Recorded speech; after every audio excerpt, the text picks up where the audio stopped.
In 1977, two very strange sounds were recorded from under the sea. Their frequency was very low, while the amplitude was very high. These were recorded by the radar of America's Atmospheric Administration. But the surprising thing is that the same sounds were also recorded 5,000 kilometers away on other radars. After calculations, when the location of these sounds was estimated, it was found that they were generated deep inside the South Pacific Ocean in an extremely remote area. At that time, these sounds were named Bloop, and research began on what these terrifying sounds actually were. Apparently, these sounds must have come from something very large, but nothing of the sort was found in that part of the ocean.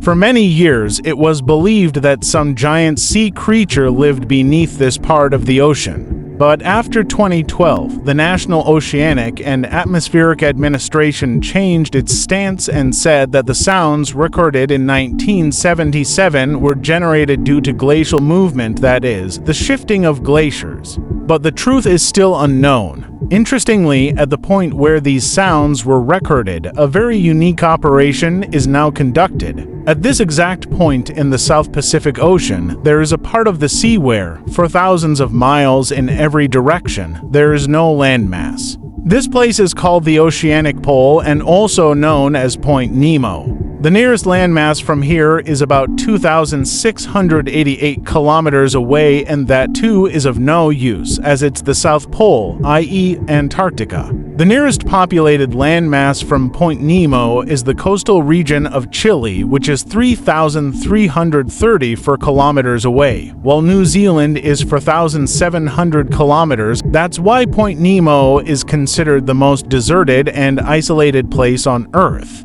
It is so desolate that the closest humans are not on land, but astonishingly aboard the International Space Station, which passes for 100 kilometers above Point Nemo once or sometimes twice a day. Despite being cut off from the world, Point Nemo isn't purposeless. Beneath this part of the ocean lie human inventions for which once money was spent like water. Yes, Point Nemo is the graveyard of broken satellites, spacecrafts, and rocket parts. But the question arises, before the discovery of Point Nemo, where were satellites dropped? Why was it even necessary to crash them? And above all, how are satellites precisely guided to crash at Point Nemo?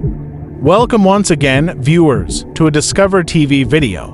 Point Nemo is spread over an area of 220 million square kilometers in the South Pacific Ocean. This area is so vast that the world's largest country, Russia, could fit in it, and still there would be enough space left for 5 countries the size of Egypt to fit in. But in these 220 million square kilometers, no human population exists. Not just humans, even many sea creatures can't survive under this water. Researchers believe that the conditions here are very challenging, making survival for sea life difficult.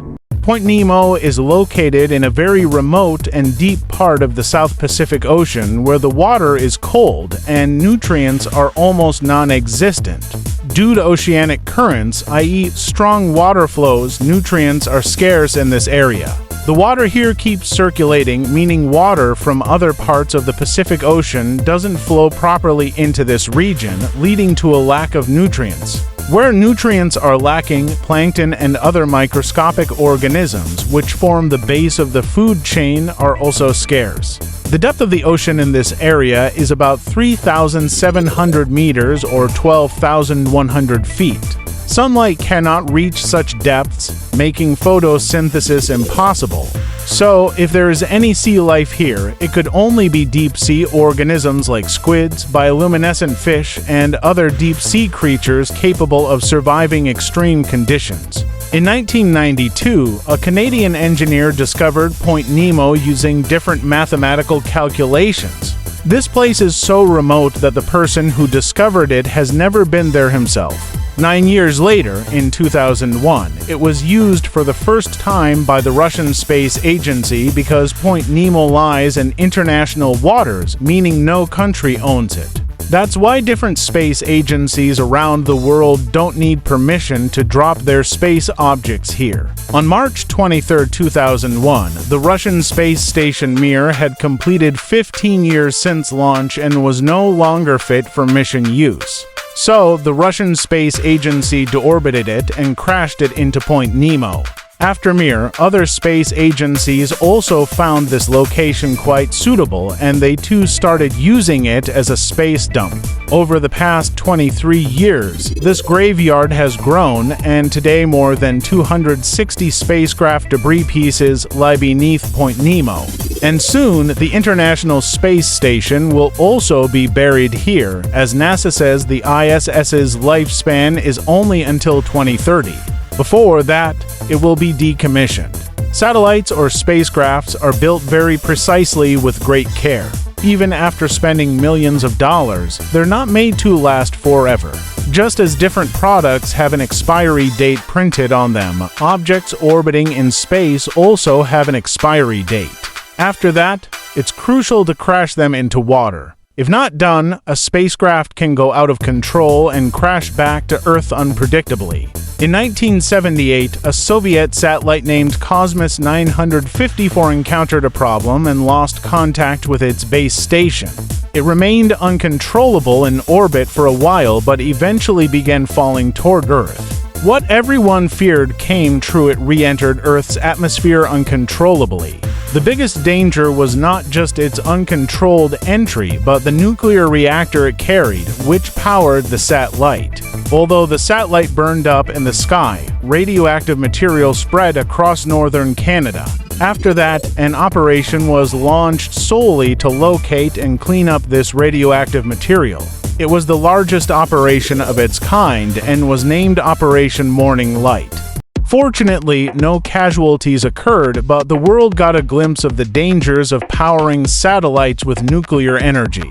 Additionally, in 1997, Lottie Williams from Oklahoma was walking in a park when something suddenly hit her shoulder.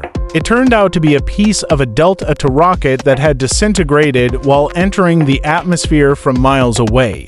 Lottie Williams was unharmed, but the incident opened everyone's eyes. To prevent such incidents in the future, space objects are now crashed over desolate ocean regions. Before the discovery of Point Nemo, this was done over the Pacific Ocean or remote land areas. Whenever a satellite or spacecraft needs to be crashed, it is first removed from orbit using thrusters. Even after being removed from orbit, it continues revolving around Earth for several months, gradually getting closer. Engineers calculate with great precision when, where, and in what position to activate the thrusters. Before re-entering Earth's atmosphere, thrusters are activated again to direct it toward Point Nemo.